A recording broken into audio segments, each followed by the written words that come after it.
드릴게요. 소리만 더, 네. 네. 네, 자리에 착석을 먼저 하겠습니다. 잘 보이세요? 네. 저희가 지금 보이시죠? 스크린 끝까지 갔어요. 여러분들 좀 잘 보이시라고. 최대한 이렇게 고개를 좀 이렇게 들고 같이 이렇게 즐겨주시면 감사하겠습니다. 네. 지금 0.5mm도 없는 상태로, 네. 진행을 해보도록 하겠습니다. 네. 먼저, 오늘 이렇게 두 분이 이렇게, 맞춰 입으신 것 같아요. 흑과 백으로 대결 구도로. 그래서 오늘 토크도 대결 구도로 네, 불꽃 튀는 접점이 기대가 되는데 인사를 들어야겠죠. 여러분들 이렇게 많은 관객분들이 극장에 찾아주셨는데 극장에서 이런 광경 보는 게 쉬운 일이 아니라는 생각이 들어서 신사에 대한 뜨거운 관심을 확인할 수 있는 것 같습니다. 김재중 배우님 먼저 인사 부탁드리겠습니다. 네, 오늘 많이 와주셔서 감사합니다. 신사 계속상에서 명진 역을 맡은 김재중입니다. 반갑습니다. 네, 안녕하세요. 신사에서 이한주 목사 맡은 배우 오윤준입니다. 반갑습니다. 배우님 마이클 벤님의 이렇게 많은 분들이 이렇게 영화를 개봉 전날이잖아요. 네. 찾아오셨는데 어떤 기분이세요? 매일매일 모든 영화관, 상영관이 이랬으면 좋겠는 얼마나 좋을까요? 예, 여러분들이 보시고 또 좋은 말씀 많이 남겨주시고 좋은 후기 많이 남겨주실 거라 믿으니까 아마 더더욱 소문이 나지 않을까요? 네, 네. 믿고 있습니다. 네, 여러분들의 네, 입소문, 손소문을 기대한다는 말씀을 주셨습니다. 또 김재중 배우님께 좀 마이크를 드릴게요. 부천국제 판타스틱 영화제에서 이 영화가 공개돼서 관객상을 수상을 하고 또 이렇게 많은 사랑을 받았고 관심을 불러일으켰는데 이렇게 많은 분들이 기다렸어요. 네네. 그 열기를 좀 느끼셨었죠? 지금 2년 동안. 2년 동안요? 네. 2년 동안 잠깐 잊고 있었어요. 네. 개봉을 굉장히 기다리고 있었고, 근데 이렇게 되게 반갑네요. 신사가 되게 고생하면서 찍었는데 이렇게 반갑게 다가올 줄은 몰랐어요. 네. 뭔가 그 고생을 하고 바로 개봉을 했었으면 아마도 네. 뭔가 그 고생에 대한 기억이 압도적으로 더 강했을 텐데 지금은 이게 지금 뭔가 네. 좀 여유롭게 네. 당신을 회상하면서 이야기할 수 있을 것 같아서 오늘 여러분들의 뭐 질문들이나 궁금한 점들에 대해서 되게 유쾌하게 대답할 수 있는 시간이 됐으면 좋겠습니다. 네, 유쾌하게 그리고 아낌없이 모든 답변을 하시기로 저랑 이제 약조를 네, 하고 들어왔으니 여러분들 오픈 채팅방에 많은 질문 남겨주시기를 바라고요. 라크샷 기시는 지금 악기는 나가신 거죠, 그 사이에? 지금 잠깐 외출했어요. 아, 잠깐 외쳤어요. 네, 영화상은 지금 저한테 남아있어야 되는 건 아닌가. 그냥 왔다 갔다 하나요? 왔다 갔다 하죠. 아, 네, 아마 이 질문이 저는 나올 거라고 생각을 했었는데 네.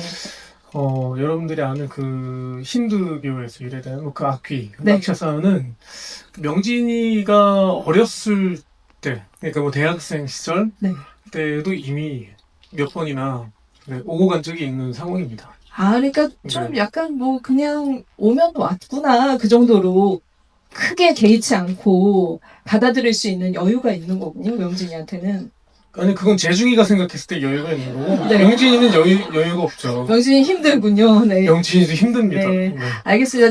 제가 지금 김재중 배우님을 보고 있는지 지금 명진이를 보고 있는지 잠깐 헷갈릴 정도로 왔다 갔다 하면서 이렇게 혼돈을 일으키는데 여러분들이 1시간 앞으로 남짓 네, 명진과 재중 사이를 여러분들도 많이 파헤쳐 보시기를 바라면서 먼저 좀 약간 그 김재중 배우님이 이 영화를 어떻게 도전을 하셨을까라는 네, 그 질문을 드려야 될 것 같아요. 근데 제가 보기에는 진짜 새로운 개념의 무당이라는 생각이 들었거든요.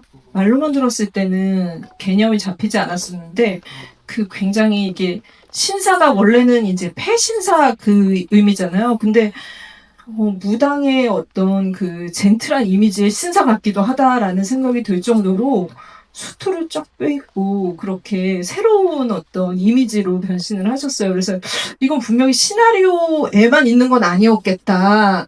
김재중 배우님과 감독님이 같이 좀 약간 합작한 어떤 결과물이 아닐까 이런 생각 들었거든요. 네. 그러니까 사실 어쨌든 한국에 있는 청년이 가는 것이 그러니까 일본으로 건너가는 것이잖아요. 근데 저희가 생각했을 때 무당이라 하면은 그냥 막연하게 그냥 떠오르는 그런 이미지나 형상들 그리고 어떠한 행위들을 할 것이다라는 상상이 갈 텐데 외국에서 바라보는 저희의 뭐 무속 신앙, 뭐 토종 신앙 뭐 이런 것들이 생각보다 그렇게 자연스럽게 받아들일 수 없는 영역이긴 해요. 네. 그러니까 저희가 예를 들면 뭐 락샤사라고 하는 악기를 뭐 처음 이렇게 접하듯이 되게 낯설잖아요. 그리고 일본에 있는 뭐 신사에서 모시는 뭐 각종 정말 수만 가지의 뭐 신들도 저희에게는 어색한 것처럼 너무너무 많은 네. 악기들이 있으니까. 일본인 감독님께서 바라보는 무당이라는 거는 고정관념에서 굉장히 벗어나 있는 영역이었어요. 그렇기 때문에 저희가 꼭 해야 되는, 무당은 저래야 되는데 왜 이런 거지라는 고정관념이 없이, 굉장히 열려있는 마인드로 다크 히어로를 만드신 아, 네네. 결과물인 거죠. 그리고 영화 안에서는 어쨌든 뭐 일본, 그리고 우리나라의 뭐 토속신앙, 그리고 힌두, 네. 까지 해서 저희가 아직 몰랐던 되게 다양한 그 영역의 신들의 복합체, 뭐 그리고 지식들의 복합체, 라고 설명해 드리면 될 것 같고 굉장히 판타지적이라고 생각하시면 될 것 같아요. 고정관념을 갖기 시작한 순간 이 영화는 재미가 없는 것 같아요. 아, 모든 것들을 좀 열어놓고, 그리고 그런 이제 그 다양하게 존재하는, 눈에 보이지 않지만 분명히 존재할 수 있다라는 믿음 하에 있는 것들을 좀 끌어안는, 혹시 시나리오 보시고 나서부터 그런 부분에 대해서 더 생각하셨을 것 같은데, 존재? 보이지 않는 존재? 어떻게 좀 받아들이셨는지, 이 감독님 제안 받고 미팅하고 나서 이런 존재 아니면은 믿음 이런 것에 대해서 좀 생각이 바뀌시기도 하셨을 것 같아요.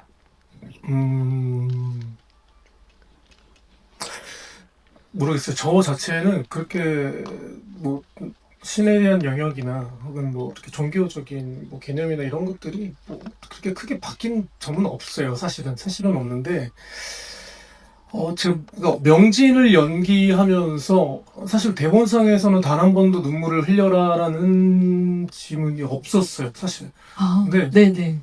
되게 후반부로 가면서 너무 슬픈 거예요. 그러니까 사실 제가 1차 저희가 이제 1차적으로 대본을 수정이 되기 전에 대본을 받았을 때에는 명진이 자체가 굉장히 그냥 흔히 우리 옆에 근처에 있을 것 같은 뭐 대한민국 청년 네. 일반 청년 수준의 그런 성격 뭐 그냥 되게 상황에 맞는 그냥 표현들 그냥 꺼리꼬시 하는 약간 그런 청년이었는데 그 캐릭터의 성격이 완전 다 늘려서 완성이 됐어요.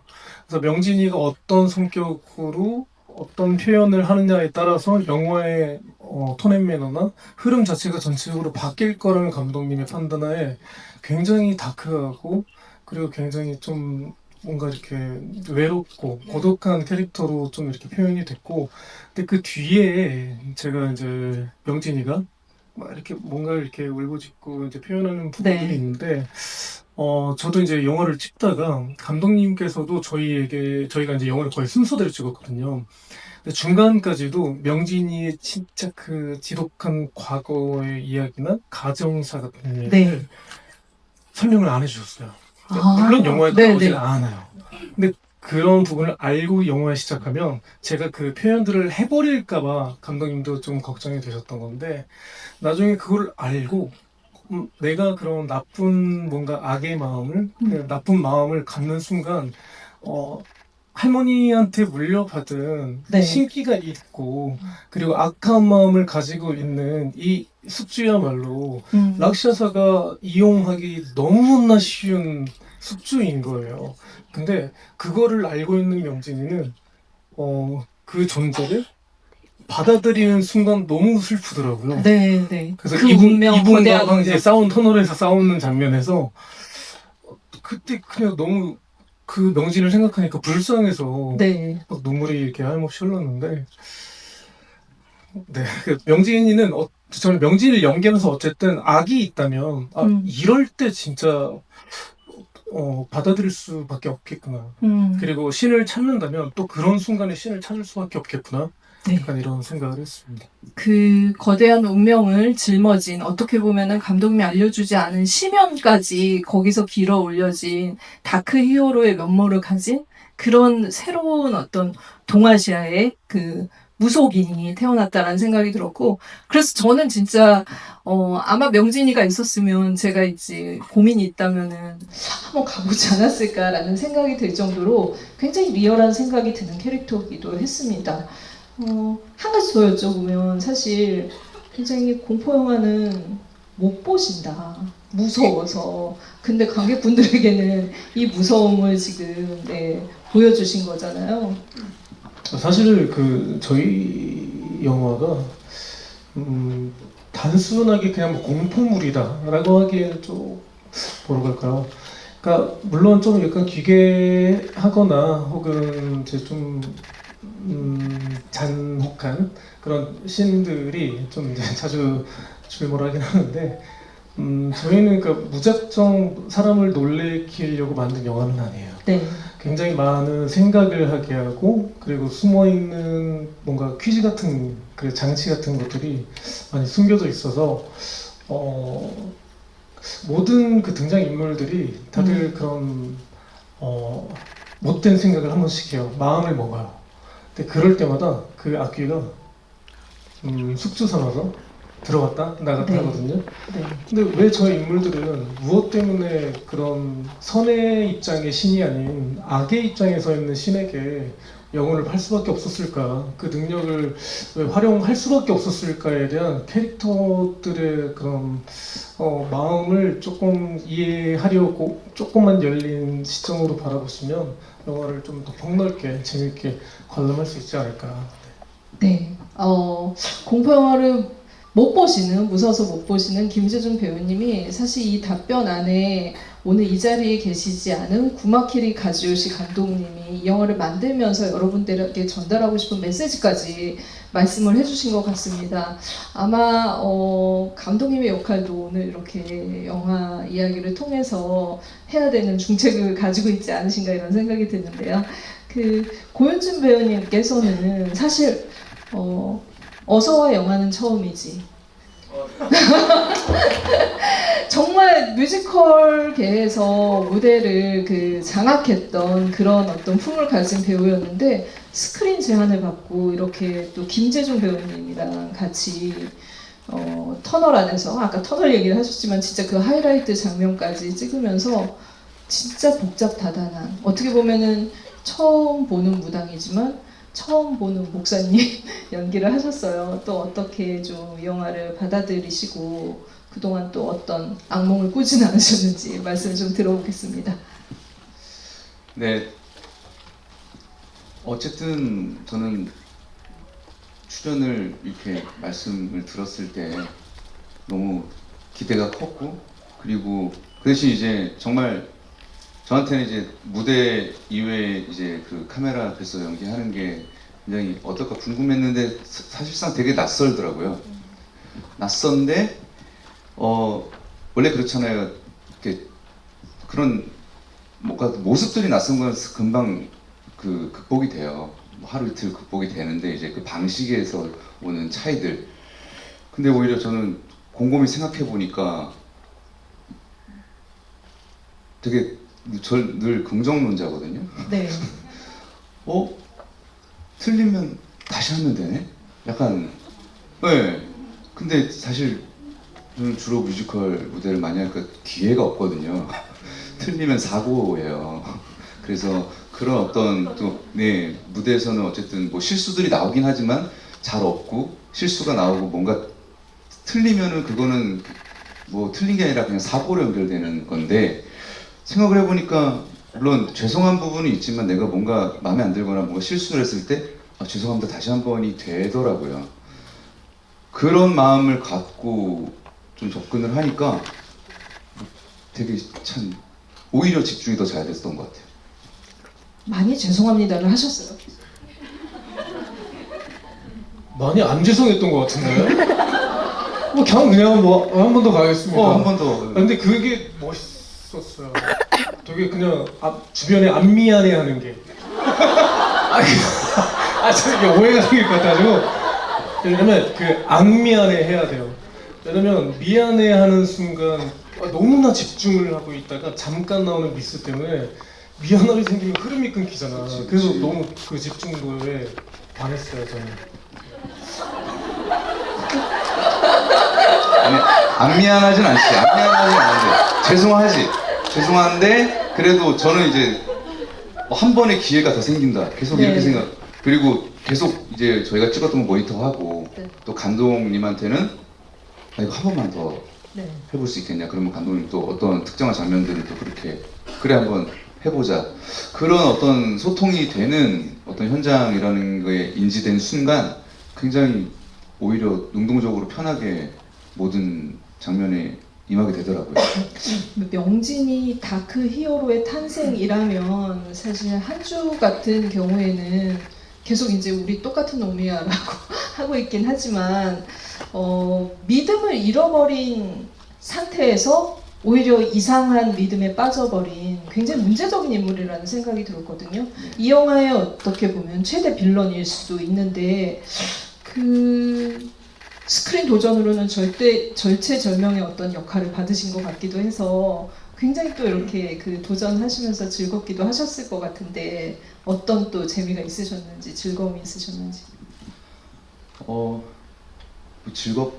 돌이켜보면 즐거운 거고, 현장에서 막상 촬영 준비를 하거나 또 촬영 때는 뭐 어쩔 수 없이 정말 집중하고, 그리고 사실 그 마음을 다 어떻게 100% 체득해서 이해를 하겠습니까? 그런 비극적인 사건과 또 악기와 그런 어떤 소정의 계약을 해서 희생자를 발생시키고 그로 인해서 내 잃었던 가족들을 다시 되살릴 수 있다라는 어떤 그 일말의 시퀀스를 어떻게 마음속에 담고 그 대신 이제 최대한 넣어봐야죠. 넣어보고 그 비극적인 서사와 또 그래서 오히려 막 되게 악독하고 막 정말 전형적인 그 악인의 어떤 상태보다도 내 어떤 그 비극적인 거에 더 매몰돼서 비롯돼서 하는 모든 행동들처럼 나오고 또 저도 그렇게 좀 이입이 돼서 모든 장면을 좀 풀어갔던 것 같아요. 그래서 오히려 마지막에 이것 또한 악기의 장난이었다고 할 때 네. 진짜 돌아버릴 정도로 이게 막 그냥 분노가 아니라 와 그냥 끝내고 싶다라는 어떤 그 좌절의 밑바닥까지 간 정말 처절이죠. 그 상태까지 갈 것 같고 가게 되더라고요. 그래서 그런 부분들을 그나마 그래도 조금 입체적일 수 있게 좀 이렇게 장면에 담겨진 게 저는 좀 감사한 일을 생각하고 또 많이 도와줘서 재중이도 그렇고 또 이 자리에 없는 성아도 그렇고 그 또 사이사이 얘기도 많이 나눴어요. 같이 이제 부딪히는 씬도 있고 마지막 이제 터널 그 에피소드 있는데 그건 이따가 얘기하기로 하고 네. 예 제가 이제 명진을 악기 라크샤사 빙의해서 폭행하잖아요. 네. 그 라크샤사 때린 거지 사실 내가 때린 게 아니지. 지금 와서 지금 발뺌하시는 거죠? 제가 때린 건 아니죠. 근데 이제 피지컬이 그 한주 목사가 때린 거지 라크샤샤가 그 나쁜 행동을 하는 건데 뭐 그때 약간의 일만의 에피소드도 있고 예 아무튼 너무 재미있었고 좀 특별한 경험이었어요. 두 분의 말씀을 들어보니 모든 캐릭터 안에 어떻게 보면은 분노와 처절함 밑에 그 슬픔이 있다라는 생각이 들고 그 운명을 어떻게 만들어 가느냐에 대한 여러 가지 결들을 따라서 캐릭터를 보시면 훨씬 더 흥미진진하게 이야기를 따라가실 수 있겠다라는 생각이 들었습니다. 어떻게 보면 이 모든 파국이 그 사랑에서 오는 게 아닐까라는 생각이 들어서 이 두 남자가 닮아 있다? 이 말이 더 이해가 됐던 것 같은데 김재정 배우님은 좀 어떻게 보셨는지 그 본인이 가지고 있는 잠시만요. 죄송합니다. 네, 거대한 힘을 그 쓰면 안 되겠다라는 마음을 먹었을 것 같아요. 그래서 어떻게 보면 활동을 제대로 하지 못하고 거부하려고 했던 게 아닐까라는 생각도 들었거든요. 파워를 가진 자의 숙명, 고통 이런 것들을 좀 어떻게 받아들이셨는지. 이게 해석의 차이일 것 같은데, 혹시 영화 보신 분 있으신가요? 네. 많이 보셨네요. 다 보셨습니다. 다 네. 네. 그 명진이가 단숨에 그 유미의 호출로 그 고백까지 달려갈 수 있었던 그 원천은 그냥 유미를 좋아했었던 감정 때문은 아니에요. 그러니까 명진이 입장에서는 그냥 초반에 명진이를 보면 그냥 선한 무언가 힘을 가지고 있는 그냥 도와주려고 하는 선배, 과거에 잠깐 썸이 있었던 선배, 뭐 이렇게만 생각하실 텐데 절대 그렇지 않고, 물론 이제 유미를 향한 마음도 있어요.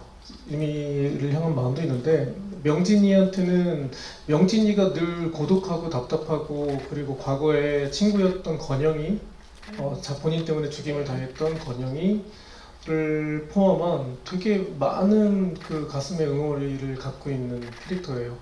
그래서 유미에게도 자신은 피해자고 억울한 누명을 씌운 자라고 본인은 착각을 하고 있어요. 본인만 모르는 거예요. 남들은 다 알아요. 명진이의 짓인지. 그러니까 이게 추측이 아니에요. 네. 추측이 아니고, 그러니까 증거는 없어요. 하지만 증거는 없는데 그런 능력을 쓸 수 있는 자는 주변에 명진이밖에 없는 거예요. 그러니까 의심과 확증이 있는 건 거죠. 네. 네. 근데 명진만 스스로 거부하고 있는 거죠. 그 모든 상황들을. 그래서 그 본인의 억울한 그런 마음들을 풀기 위한 도전일 수도 있어요. 근데 그런 약간 복잡한 감정들을 가지고 바로 고베로 출발을 했던 거였고, 네. 만약 명진이가 그냥 단순하게 그냥 어떤 사건이 있을지 모르겠지만 감으로 조금 좋지 않은 일이 있다. 그러니까 굉장히 그런 뭔가 이렇게 촉이 있는 친구잖아요. 그런 굉장히 슈퍼 파워가 있죠. 파워를 갖고 있는. 네, 슈퍼 감각. 그런 친구이기 때문에 뭐 단순히 누군가를 도우러 내 능력으로 도우러 가겠다도 있겠지만 명진이가 갖고 있는 해소되지 않은 악의 감정들을 뭔가 해소시킬 수 있는 방법을 찾으러 가는 여정이기도 해요. 그러니까 그 건영이가 저희 오프닝 정도에 보면은 그 파리 네. 이렇게 적어 있고, 그 건영이가 이렇게 앞에서 환영으로 보이고, 그 매일매일이 명진이한테는 지옥이었던 거예요. 그 밤마다 유미의 꿈을 꾸는 게 아니라 건영이가 늘 내 옆에서 살고 있는 거야. 네. 그러니까 너무 고통인데 거기서 벗어날 수 있는 방법. 그러니까 명진이의 슈퍼 파워로도 해결할 수가 없는 거예요. 근데 그거를 해결할 수 있는 방법을 찾으러 가는 여정이기도 한 거죠. 네. 이게 어떻게 보면은 신사라는 제목의 부제가 붙어 있는데, 이런 이야기를 들으면서 그리고 영화를 보면서 분명 시리즈로 더 깊이 이야기가 나와야 되지 않을까라는 단서를 좀 주고 있다라는 생각이 들었습니다.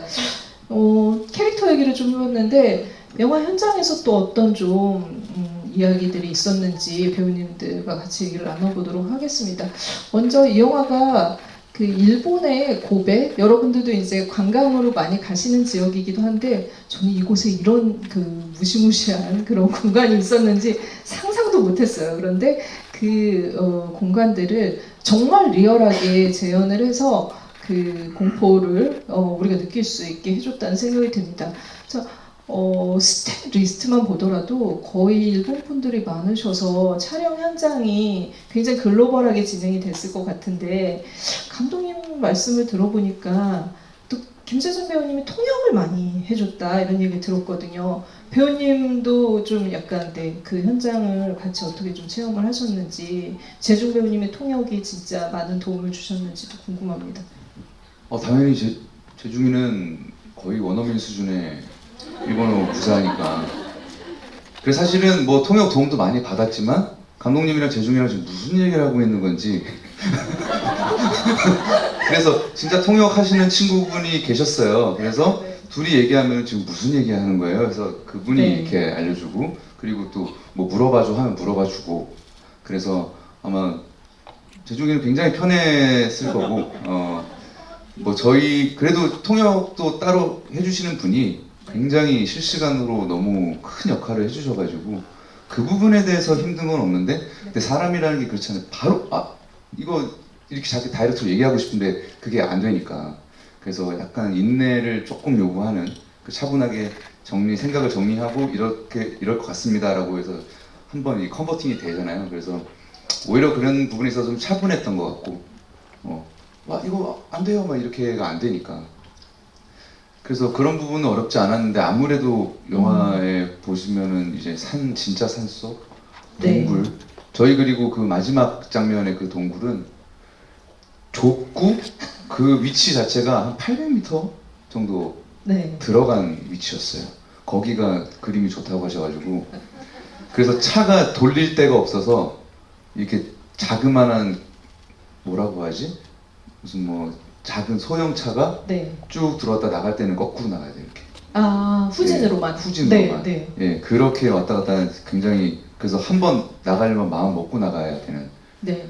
예, 그런 장소여서 그리고 이게 한 방향으로만 찍고 좁으니까 이제 이쪽 방향을 찍으려면 그 한 3, 40명 되는 인원들이 다 반대로 다 옮겨야 돼요. 네. 그거를 한 뭐 대여섯 번 했던 것 같아요. 세트에서 찍었다면 그런 것들이 이제 그 움직이지 않아도 되게 설계가 되었을 텐데 지금 영화에 나오는 모든 공간들은 진짜 실제로 존재하는 공간에서 리얼리티를 살리기 위해서 촬영을 했기 때문에 그런 현장이었던 것 같다는 생각이 듭니다. 맞습니다. 아까 답변하시는 동안 정말 한숨을 쉬셨잖아요. 그때 기억이 지금 이제 다시 잊었다고 생각하는데 살아나시는 거죠? 네.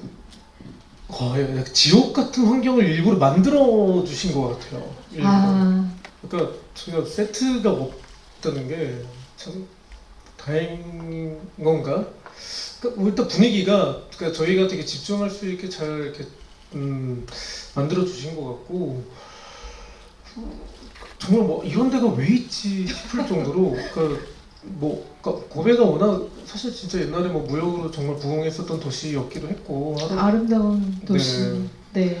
그러다 보니까 이제 조금 더 부흥을 하려고 뭔가 만들다가 많은 그런 곳이 되게 많았어요. 근데 그게 이제 엄청나게 거대한 그 터널을 뚫고 원래 더 뚫으려고 만들어놨던 갱도인 거죠 하나. 네. 그런 갱도 안에서 이제 찍었는데 춥다가 막 덥다가 막 공기가 좋았다가 안 좋았다가 뭐 이상하지 않았어? 그래가지고 뭐 거기가 잘 모르겠어요. 근데 되게 혼란스러운 그 씬을 찍기에는 너무나 좋았던 거죠. 사실은 그 터널 안에서 두 캐릭터의 격돌이 이 영화의 하이라이트이기도 하고 네. 그때는 진짜 그 안에 기운을 다 흡수를 두 분이 하실 수밖에 없었겠네요. 되게 진짜 귀신 씌운 듯이 정말 우리 그때 촬영 감독님하고 감독님도 싸우고 거기서 이 사람이요? 네, 싸웠어요. 네. 막 우리도 네. 막 너 짜증나기 시작하고 네.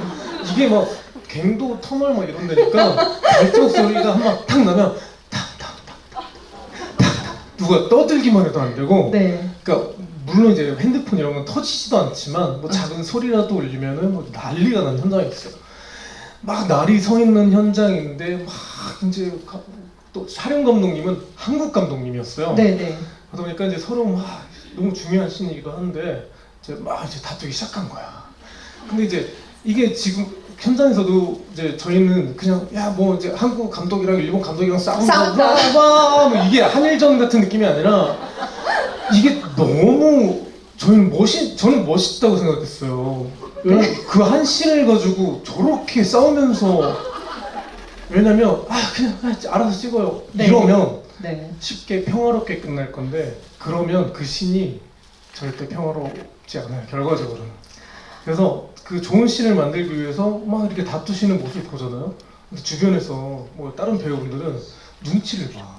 그러니까 왜 싸움인지 모르니까. 일단 무슨 말인지 모르고. 근데 저는 무슨 말인지 양쪽 다 알아듣고. 네. 너무 재밌는 거야. 그거를 싸움 보는 재미가 제일 재밌다고.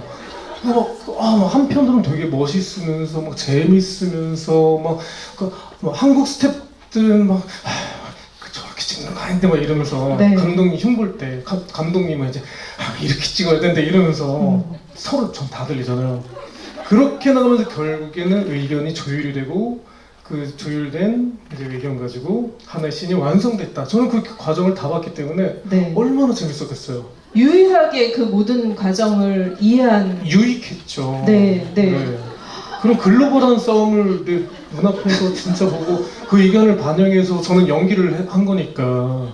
그리고 이 모든 것들이 일어나는 공간이 바로 그 무시무시한 폐터널이었다는. 근데 진짜 귀신이 있었던 것 같아요. 그러지 않고서는 그렇게 싸울 수는 네. 없다. 맞아요. 근데 솔직히 재밌었죠. 못 알아들으셨다면서요. 네.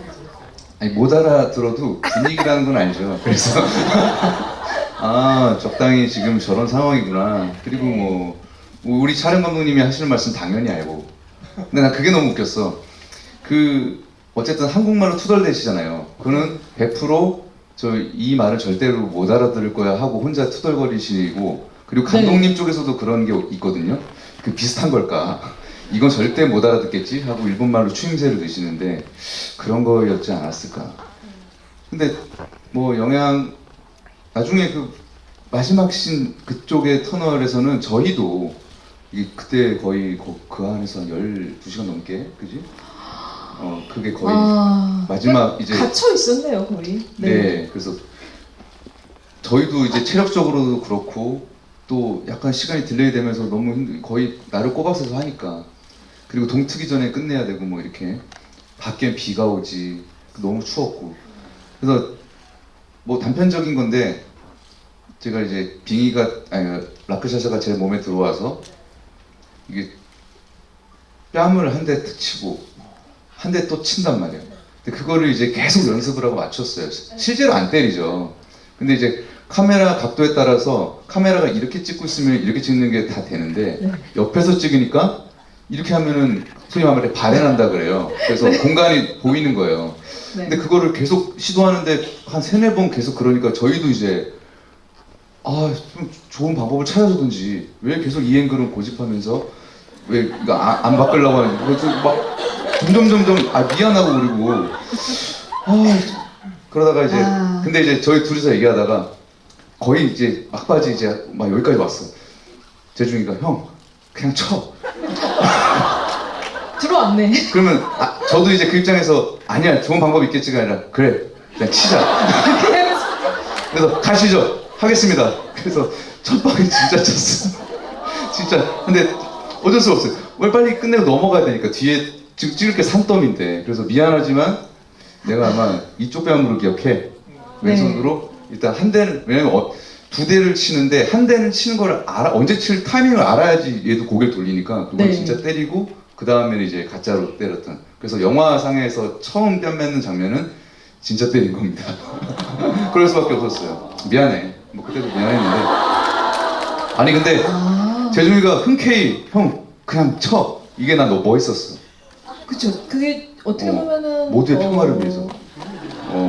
그러지 않으면은 내가 여기서 나갈 수 없다. 약간 이런 위기감도 분명히 있지 않았을까. 배우님들 증언해주신 것처럼 그 안에 무언가가 있었다고 저희도 얘기를 들으면서 점점 확신이 듭니다. 어쨌든 탈출하신 걸 축하드리면서 저희 이 에피소드들은 진짜 너무너무 무궁무진할 것 같다는 생각이 들어요. 근데 단톡방에도 너무 많은 질문들이 지금 쏟아지고 있는데 여러분들 또 어떤 점을 궁금해 하셨을지 하나하나 좀 풀어보도록 하겠습니다. 네. 김재중 배우님께 질문. 할머니는 누구인가요? 모시는 신인가요? 네. 할머니를 부르시잖아요. 네.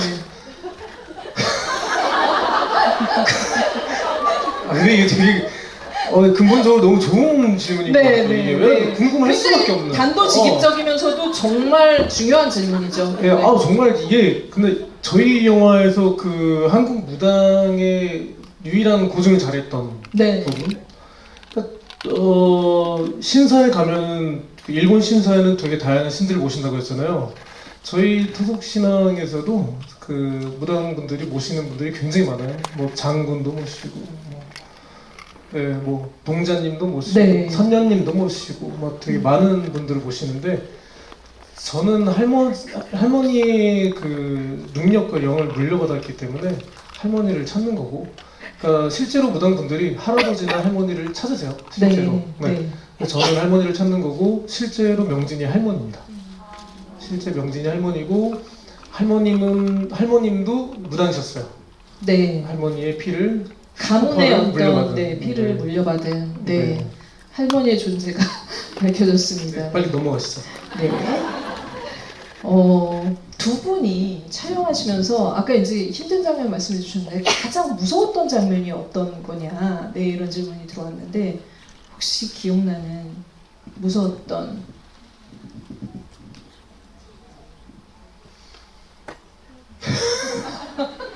저는 뭐 그냥 사실 저희가 무섭다.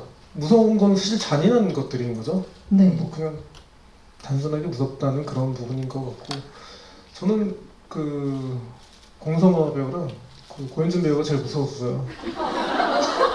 정말 저희가 예를 들면 우리가 이 공간에 계속 진짜 한 며칠 동안 계속 같이 있는 거야. 네, 네. 화장실 갈 때 빼놓고 못 나가요. 그리고 씬 찍을 때 소리도 못 내. 근데 그 공간에 같이 있는데 저희 소리 내면 안 되잖아요. 막 이렇게 있어.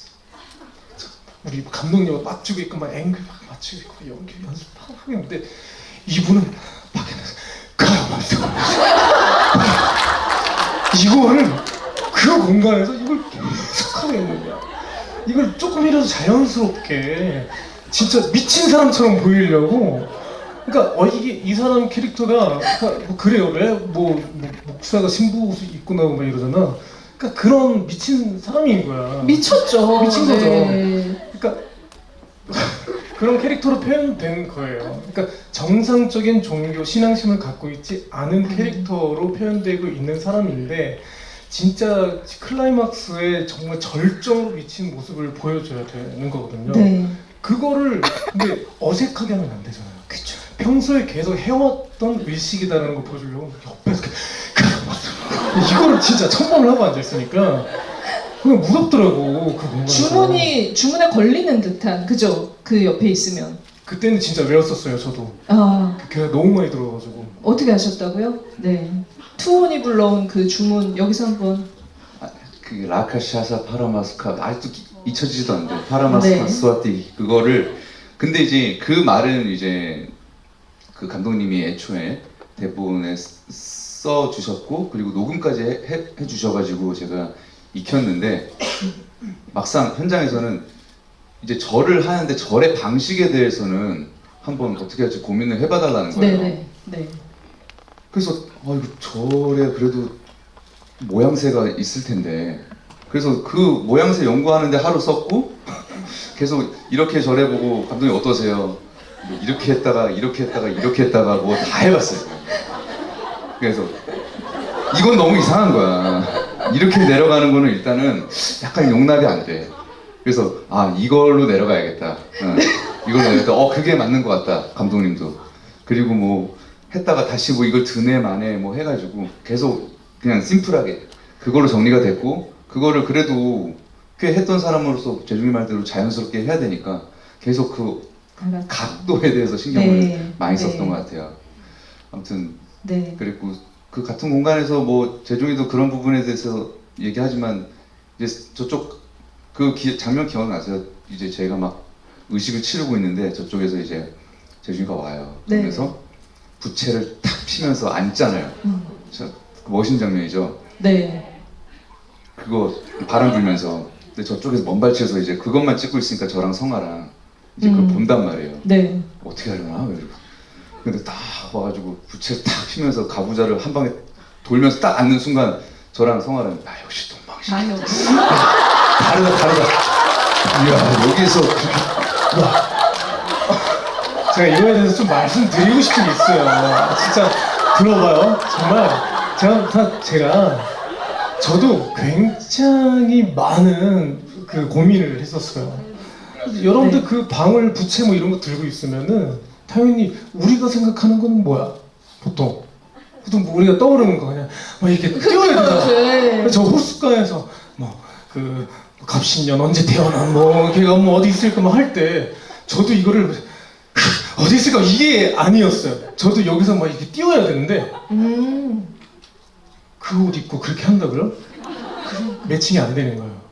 이게 그래서 옷에 감독님이 따라서 말씀 네. 주신 판타지적으로 가야 되는 게 맞았던 거였고 거기서 아니 이런 막 심각한 이제 지금 미친놈하고 딱 만났는데 제가 거기서 딱 왔어. 손만이 하면서 왔는데 거기서 이거를 막 흔들면서 왔어. 그럼 거기서 한 방에 이렇게 팍 앉는 거 있잖아요. 그렇게 앉아지거든요. 그래서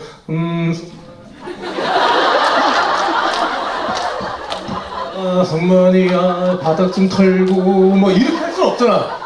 이게 다 그 신의 긴장감을 위해서 이렇게 연출된 공연인 거니까. 한번 부탁드리겠습니다. 네. 그렇습니다. 뭐, 지금 그 고현준 배우님이 무서웠다라고 하는데 제가 보기에는 그 현장에 있었으면은 모두가 지금 정상은 아니었던 걸로. 네. 그러나 이제 그 좋은 캐릭터를 만들기 위한 투혼이 불러온 다 미치는 어떤 극한까지 간 게 아닐까라는 생각이 들고요. 여러분들이 보신 스크린에서의 그 모습이 그 결과라는 생각이 듭니다. 두 분께 박수 한번 부탁드릴게요.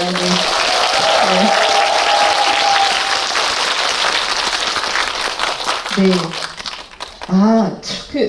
의상 컨셉, 질문이 있으셨어요. 초반에 인상 깊었던 것이 한국에서는 모시 옷을 입었는데 너무 잘 어울리셨다. 그리고 상당히 섹시하셨다. 이런 얘기를 하셨는데, 사실 이제 수트 같은 경우도 굉장히 특이한 어떤 초이스라는 생각이 저도 들거든요. 근데 의상 컨셉에 대한 의견이나 결정은 어떻게 이루어졌을까요? 전적으로 감독님 의견하에 네. 이렇게 되었고요. 명진이는 기본적으로 굉장히 가난한 친구예요. 네네. 오. 그 대학, 그러니까 좀 평범한 일상생활이 불가능한 상태에 놓여진 상황이기 때문에 기본적으로 경제적으로는 그렇게 좋지 않고 뭐 짧게 비춰지는데 되게 조그만한 그 미니바 하나가 있죠, 냉장고가. 거기 그 위에 근처에도 그렇고 다 이렇게 삼다수 생수밖에 없어요. 네. 그렇게 뭔가 이렇게 경제적으로 넉넉하지 않은 친구인데 그래서 그때 그 고베로 바로 날아갈 때 그게 명진이가 최선을 다해 꾸민 거예요. 그래서 아까 배제할 수 없는 부분, 유미에 대한 마음이 완전히 배제할 수는 없는 거예요. 의상에서도 이제 그럼요. 신경을 썼다. 네. 네네. 자, 그럼 비행기는 어떻게 타고 갔냐? 그쵸. 네, 비행 저도 그게 너무 궁금해 찾아봤는데 저가고. 맞습니다. 네. 고베 정말 그 고베로 가는 그 왕복 저가 항공이 정말 한 5만 원. 네네 맞아요. 5만 원이면은 갈 수 있어요. 갈 수 있는 게 있더라고요 보니까. 네, 명진이 입장에서는 개꿀이었다. 그러니까 그게 만약에 이제 미국으로 와라. 그럼 못 뭐 간다. 이런 못 갔던 거지. 못 간다. 아무리 명진이어도 이건 네. 빚을 내서라도 가야 되는 네. 상황이었으니까 네. 고베여서 이 영화가 탄생했다. 네. 그럼 이 정도로 네. 신빙성 있나요? 네, 네. 신빙성 있죠. 이게 진짜 이런 리얼리티라고 하는 거죠. 명진이가 저가항공 검색하고 있었을 거를 여러분들 상상해 보세요. 네. 아니 아무리 명진이어도 비행기 타려면 막 수석도 밟고 뭐 티켓팅도 네. 하고 했을 거 아니야. 네. 네, 저가항공을 타고 갔을 겁니다. 네, 알겠습니다. 이게 너무 빨리 질문 다른 거 너무 이렇게 저가항공 이미지를 싣고 그 배우님은 이 작품을 하시게 된 계기가 있으신지 질문이 들어왔는데 고현준 배우님을 아마 아까 처음 말씀하실 때도 제가 신인상 후보 그 수상 멘트 같다라는 생각이 들었고 스크린에 새롭게 등장한 어떻게 보면은 굉장한 후배 배우가 나타난 거죠. 무서움. 네. 아니요. 무대를 버리신 건 아니시잖아요. 그럼요. 네. 지금도 하고 내일도 해야 합니다. 네. 그냥 저는 운 좋게 좋은 기회를 만났다고 생각이 들어요. 그리고 또 감독님이 제안을 하지만 또 일본에 저희가 처음에 사전 미팅을 하러 도쿄에 그 전해였나 아무튼 갔었을 때인데 그때 이제 감독님과 얘기를 나누고 또 감독님이 만약에 마음에 안 든다 그러면은 저는 또 잘릴 수밖에 없는 상황인데 그때 또 감독님이 이렇게 썩 이렇게 싫지 않으신 것 같아서 아마 또 성사가 된 것 같고 그래서 저는 감사하게 운 좋게 참여하게 된 거죠. 네. 그러나 제 생각에 시리즈로 만들어져도 이 편에는 못 나온다. 네. 그죠? 못 나오겠죠? 아마도 그렇지 않을까요? 그 당시 뭐 플래시백이 있지 않는 한 저는 네. 저 세상 사람이 됐으니까. 그죠. 다른 작품에서의 활약을 좀 그렇지. 모르겠어요. 그 정답은 모르겠지만 만약에 시리즈물이 나온다면 네. 과거로 가지 미래로 가진 않아요. 아. 네. 과거로 가요. 과거가- 엄청난 힌트를 주셨네요. 네, 그러니까 시리즈. 이 정도의 사건이 일어날 만한 그런 원인이 될 만한 사건들이 또 있었을 거거든요. 네. 그러면 네, 2편에도 나오는 걸 한번 기대를 해보면서 네. 다음 질문으로 넘어가겠습니다. 두 배우님께서 락샤샤가 현존하고 그만큼 소중한 걸 희생해 무언가를 되돌릴 수 있다면 네, 무엇을 되돌리고 싶으신지 네, 두 분의 의견을 물어오셨습니다. 굉장한 게 있는 것 같으신데 배우님께서 지금. 어떤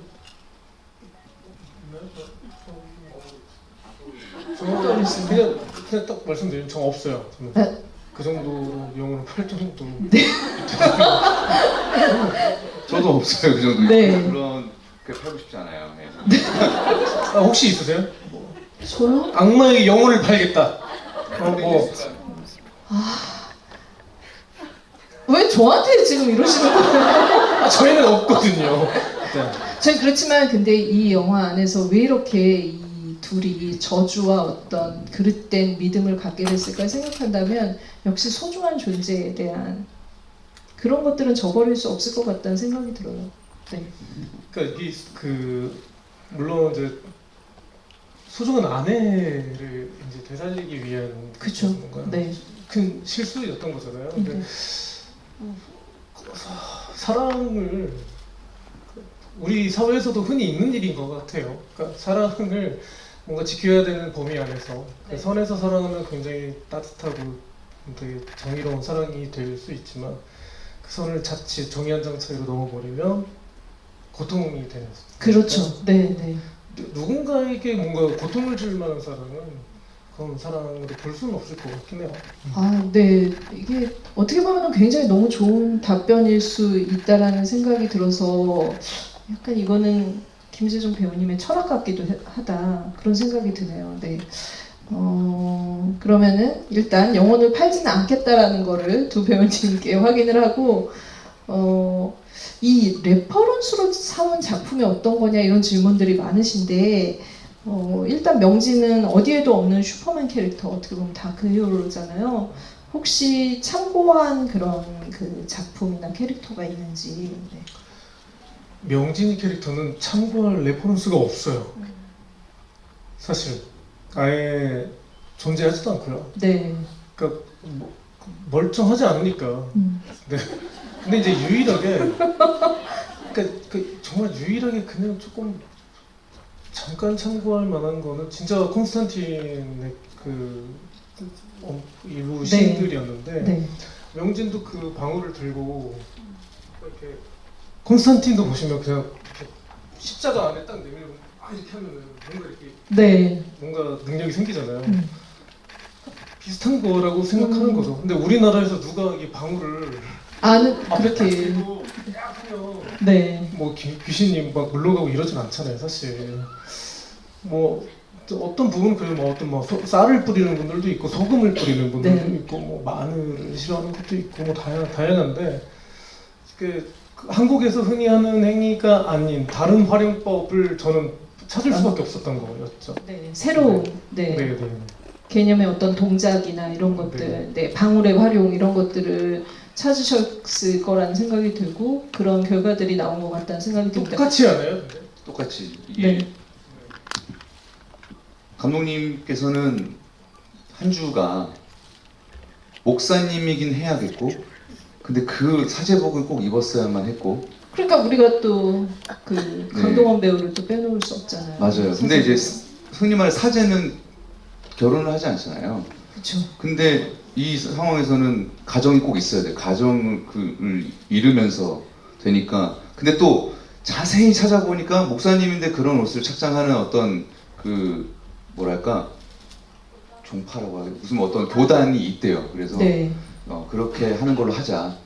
근데 이제 뭐 가정이 있어야지 성립이 되는 이야기니까. 그래서 또 한편으로는 레퍼런스가 거의 없다시피 했죠. 사실. 네. 마지막 장면의 그 문제적인 그 장면이 어떻게 보면은 김재중 배우님이 가지고 있는 어떤 선과 악을 넘어가는 진짜 오묘한 표정이 압권이었던, 그래서 제가 마지막 장면을 보고 이건 시리즈로 가야 된다는 생각을 했던 것 같은데요. 그 관객분께서 명진이 표출되지 못한 욕망 때문에 자신 스스로가 악기에게 먹힌 거라고 해석이 되셨다고 하는데, 배우님들은 그 마지막 장면을 또 어떻게 해석하셨는지 궁금해하셨습니다. 그 제일 마지막 씬에서는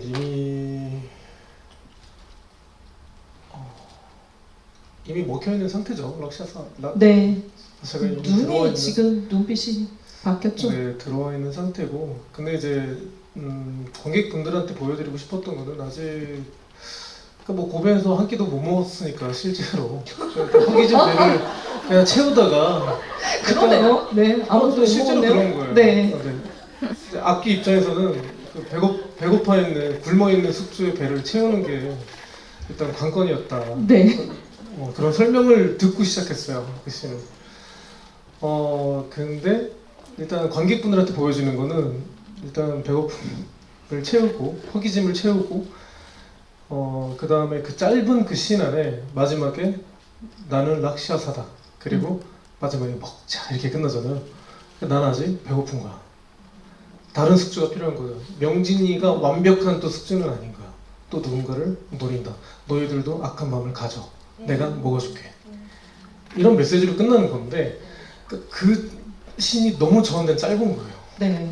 조금 더, 그래서 오늘 뭐 저희 타임 매체 인터뷰 때도 네. 말씀드렸지만 그 짧은 순간에도 조금 더 뭔가 개걸스럽고 조금 더 좀 더 짧은 사이 흉측해지고 음식으로 내 몸을 난도질하고, 그래서 엔딩을 맞았으면 더 좋지 않았을까 극명하게. 네. 그랬는데 아무래도 이제 신 자체가 굉장히 짧았기 때문에 조금은 아쉬웠던 씬이었습니다. 네. 알겠습니다. 그 마지막 장면이 여러 가지 생각을 들게 하는 것 같고, 배우님의 해석으로 또 들어봤는데, 이 이야기를 하는 동안 극장이 너무 더워요라고 말씀해 주신 분이 있으신데, 저희가 지금 이 극장에 갇혀 있잖아요. 극장이 이렇게 원래 덥지 않아요. 여러분들이 너무 많이 찾아와 주셔서 저도 그 열기가, 저희들도 여기까지 그 열기가 느껴지죠. 네, 굉장히 흥분한데 빨리 보내드릴게요. 괜찮아요? 네, 이 영화 보시면은 정말 그 여기 뭐 800개가 넘는 신이 존재한다, 막 일본에 이런 얘기도 하고, 정말 그 뭐 인도, 힌두, 한국 이렇게 모든 이제 그 신들이 들어와 있는 그런 영화를 만드셨는데, 그래서 아마 이제 영화 이제 내일 개봉을 하면은 정말 여러 가지 해석이 나올 것 같아요. 너무 다양한 어떤 그런 해석과 그리고 또 질문들을 아마 가지시지 않을까 싶습니다. 그래서 관객분 질문을 빌어서 마지막 질문 좀 드릴게요. 영화를 본 후 관객마다 해석이 다를 수 있을 것 같은데, 배우님들께서 관객들이 어떤 생각을 가지고 극장을 나가길 바라실까요? 라고 질문 주셨습니다. 네, 회원님 먼저 드릴까요? 마이크? 네. 뭐 해석에 대한 여지나 관객분들이 느끼시는 각각의 어떤 느낌들은 그냥 정말 고유의 그 본인의 어떤 그 느낌대로 간직하셨으면 좋겠고, 저는 바라건대 네. 제 개인적인 취향은 저는 감독님의 그 색채감이 네. 너무 마음에 들었거든요. 또 감독님이 원래 또 미술을 하셨던 분이라는 또 그게 있어서 네. 그래서 제가 뭐 촬영 때도 현장 프리뷰 모니터로 볼 때도 와, 색감이 참 흔하지 않다. 그리고 그런 색감을 되게 잘 보여주려고 하시고 그걸 담는 거에 또 생각보다 많이 공을 들이시는구나 느껴져서 다시 보실 기회가 또 있으시다면 그 색채감에 조금 더 집중해 보셔도 네. 좋지 않을까. 그리고 저는 제가 또 그냥 스크린에서 봤을 때도 그 색감에 대해서 그 내용을 이미 너무 잘 알고 있고 해서 그런지 모르겠지만 그 어떤 그림들이나 색채감을 좀 많이 보게 되더라고요. 네. 예, 그래서 그런 것도 눈여겨 보시면 그 색깔에 대한 감독님 계획이 다 있거든요. 물어보면. 그래서 그걸 또 눈여겨 보시면 또 좋을 것 같아요. 네. 다시 보실 거잖아요. 그죠? 네. 색감에 네, 집중해서 다시 한번 또 2차 관람 해주시기를 바란다는 당부해 주셨습니다. 네. 김재중 배우님. 네.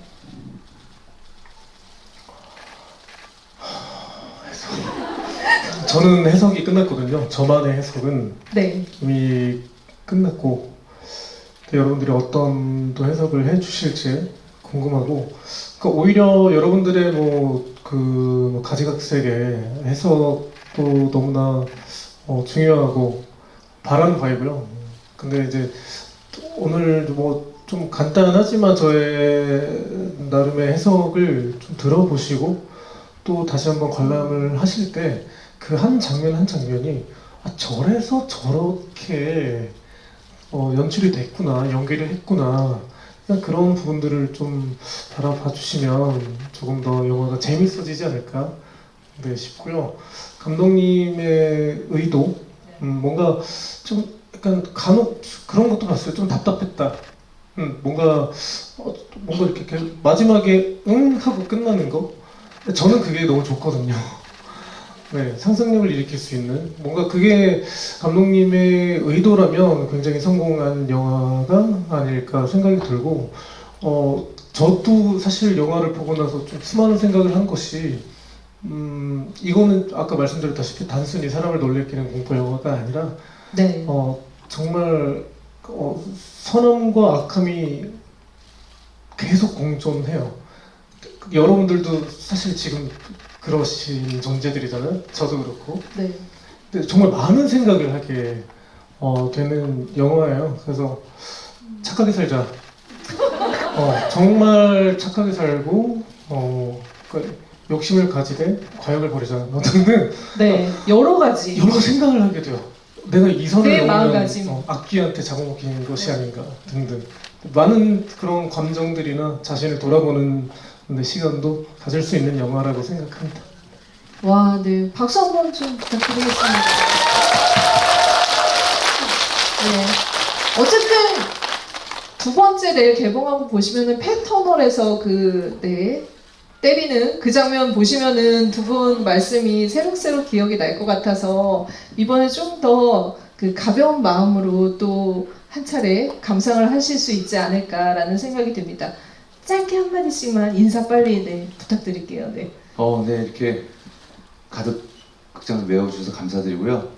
영화 재밌게 보시고 또 제일 중요한 입소문 많이 내주시면 네. 큰 도움이 될 것 같습니다. 감사합니다. 네. 고윤정 배우님께 한 박수 더 크게. 네. 네, 감사합니다. 네. 많이 봐주세요. 부탁드리겠습니다.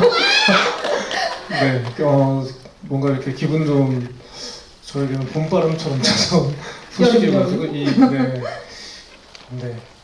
근데 여름에 개봉을 하게 됐는데 되게 기분 좋습니다. 뭐 어떻게 됐던 간에 많이 궁금해 하셨으면 좋겠고 여러분들이 처음 느꼈던 궁금한 감정을 한 번도 보지 않은 분들에게 좀 많이 널리 전파시켜 주시면 너무나 감사드릴 것 같아요. 네. 큰 박수 부탁드리겠습니다. 여러분, 네.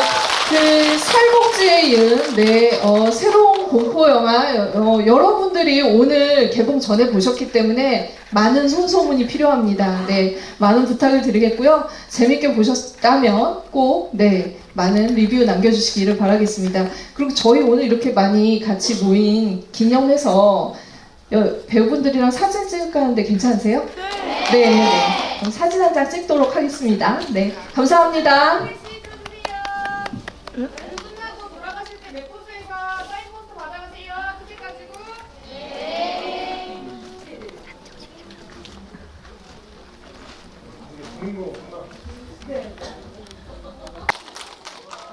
엄마.